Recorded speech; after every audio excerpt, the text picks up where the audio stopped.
Hey, Tip! Sisters and brothers, Proof B here, and welcome to the House of Divinity of Ancient Egypt, or Kemet.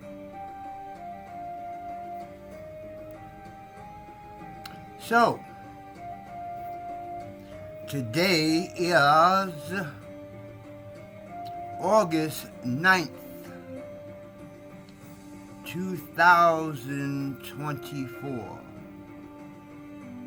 I made a video yesterday, August 8th, because in my temple, yesterday was Mother's Day, my mother's birthday. But today, August 9th, is Father's Day because it's my father's birthday.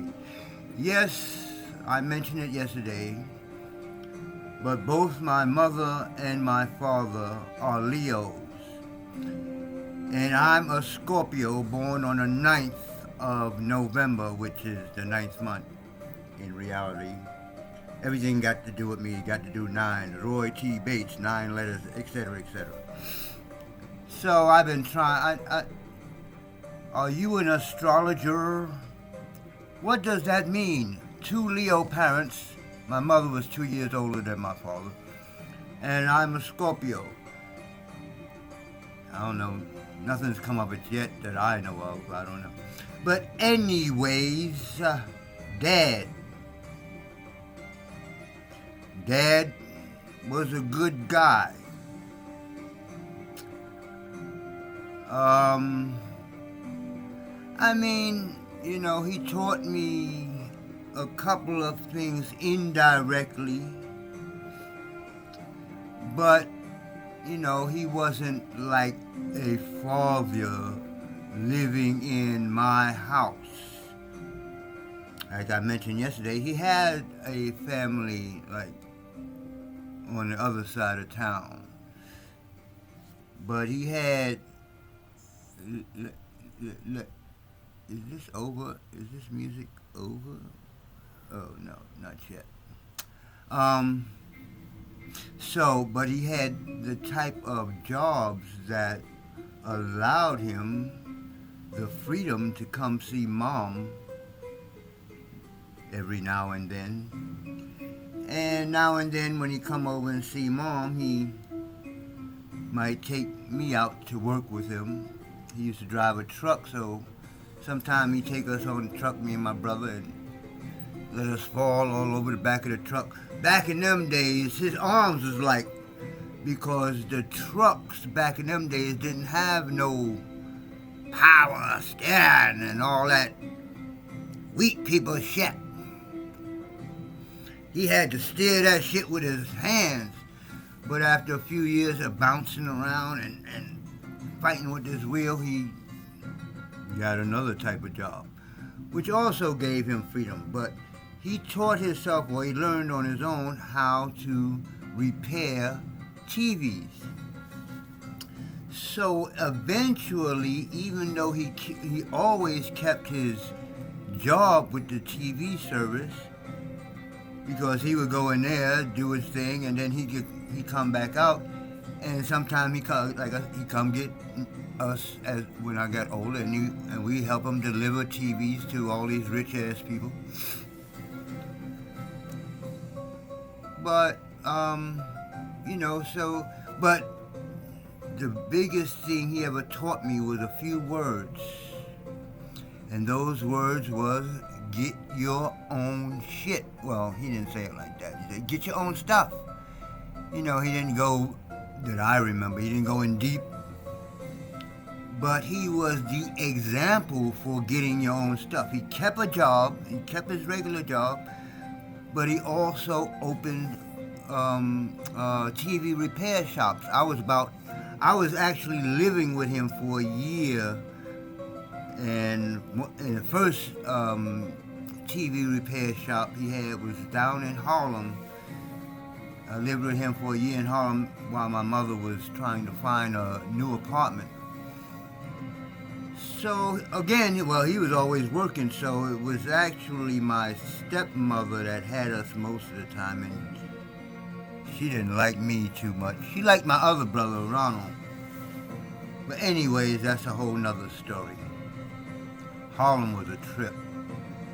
Other than that, I think Dad took me to, he was a semi-pro baseball, semi-pro bowling, because he used to win awards playing doing bowling and stuff, and the women's loved him. So I got a couple of traits from Dad. I didn't get the work ethic. Unless I like something, I'll put the work in. But if I don't like it, I'm not doing it. So I always did my own thing, though. Just like now. Ain't nothing changed. I'm still doing me. So I got that from Dad. Do you. I just didn't get the part of working for other people. And that's a specific type of skill, you understand? Because he had the skill where he could go into the job, but he also had the freedom because he was the guy that delivered the TVs and stuff. So he was like out there. So that's Dad. I mean, like I said, well, one other thing he taught me that was important, I guess, was how not to shave, because I used to shave like this and then you get all the bumps and shit. So he said, no, don't shave this way. Other than that, he was a semi-pro baseball. I said yesterday he threw a ball at me one time, gave me a glove of his, and I was, again, like 5, 6 years old, and he had a pitch, like he had an underarm pitch. It was powerful. I actually, the one game I went to there, or that he brought me to when I was young, I watched him pitch people out with that pitch. So he threw me the pitch. I'm a child. Damn near broke my hand. I'm like, you ain't gonna learn how to play basketball. Let's go. I mean, baseball. So that was the end of my baseball lessons. Other than that,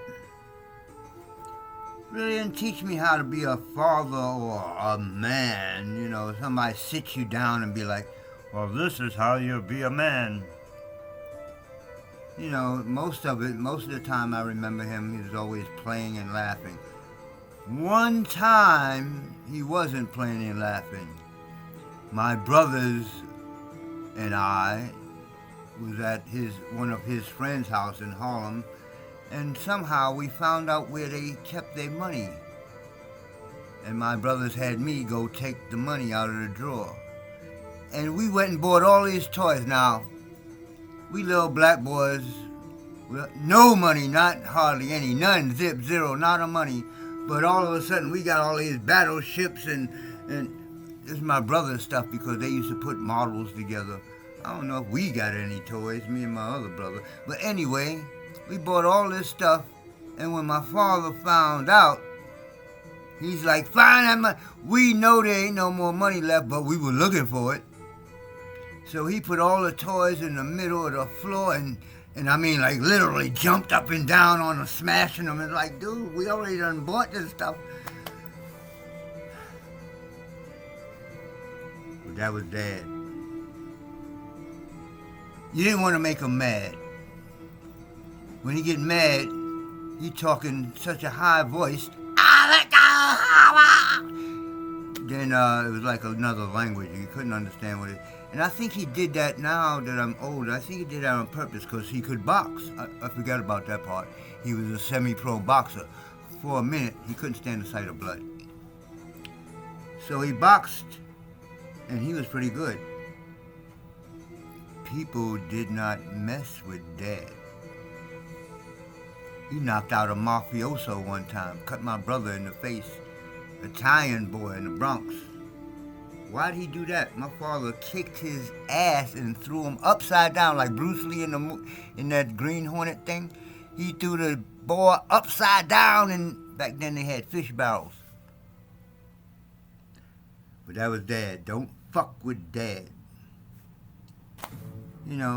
He was a good guy. Like I said, he only spanked me one time. I was young. I was like, well, I'm smarter than the rest of y'all because he took us one by one, the oldest down to me, the youngest. So before my turn, I took a book and I stuffed it down my pants. I'm like, I am smart. He ain't gonna beat me. You know, when it was my turn to go out there, I know he had to laugh. I know when he seen the book in my ass, because the book is square. You know, my ass is not square. But I mean, as soon as if he would have started beating me, I'm sure, unless he thought I was just a hard ass, I'm sure he would have noticed the book. I'm sure he had to laugh, but he still beat my ass. So, those are my memories of Dad. Happy soul return, Dad. And if the religious people are right, maybe I'll see you in the life after this life. And we can hang out and kick it like father and son supposed to. Right now, peace, Dad. I'm out.